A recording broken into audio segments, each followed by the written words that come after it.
when I started graduate school, I was interested in the history of ideas. And I was curious about determining why some ideas are successful and other ideas aren't, or why people who sell certain ideas are successful and other people aren't. So, particularly for me, I was interested in religious leaders in Appalachia, right? So you all, I think, are either in Appalachia or nearby, right? Yeah. Yep. Okay. Yeah. So I look at significantly, I look at Scottish immigrants to the Ohio River Valley in the early 19th century. And I was looking at this guy, Alexander Campbell, who's a preacher. And I was curious about why Campbell was so successful. So Alexander Campbell in the 19th century became the leader of what was then the largest American-born Christian denomination. And I wanted to know, why was he successful? So a lot of historians who write about him write about his religious ideas. And so that's where I started. I started with ideas.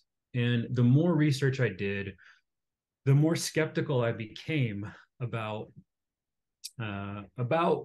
his ideas being the cause for his success.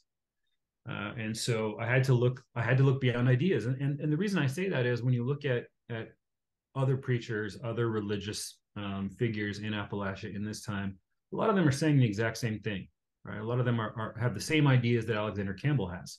And so if all these people are saying similar things, why does one succeed while the rest fail? And so I did what historians do, and I went to the archive. And I spent a lot of time in Bethany, West Virginia. I spent a lot of time in Pittsburgh. I spent a lot of time looking at business ledgers. And what I determined was that the reason he was successful was tied not only to capital, but to capitalism, right? So the reason he was successful is he was an entrepreneurial fellow, right? So that's part of it. But he married into a family that had a lot of money. He married into a family that had a lot of capital. And early on, he realized the value of print. He realized the value of an institutional framework, and he utilized that knowledge to build a business. And so while most historians who study Campbell and people like Campbell look at them as religious figures, I began to look at Campbell as an entrepreneur, as a businessman, and looked at how his business venture went hand in hand with his religious following.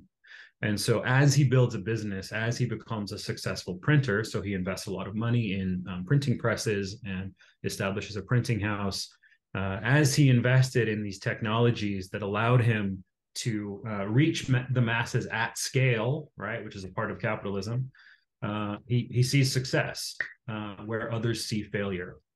So I didn't come to studying capitalism intentionally. I was in no way interested in economic history. I was interested in the history of ideas. I was interested in the way that ideas move people, but became increasingly convinced that capital is often more powerful than ideas, which we can discuss. We can discuss that. We can discuss whether that's a good thing or a bad thing. But so that's how I got to where I am. And so what I do now, so I still write about Campbell. But what I do now is I look broadly at the 19th century and the idea of selling health or selling wellness in the 19th century. So ASU has a collaboration with the Creighton Med School here in Tempe, and I teach first-year med students the history of capitalism and medicine. And we talk about wellness because people sell wellness just like they sell religion in the 19th century, and along similar lines and using similar institutional frameworks in order to get that message across and see success. And so that's how I got to where I got to. It's why I study what I study.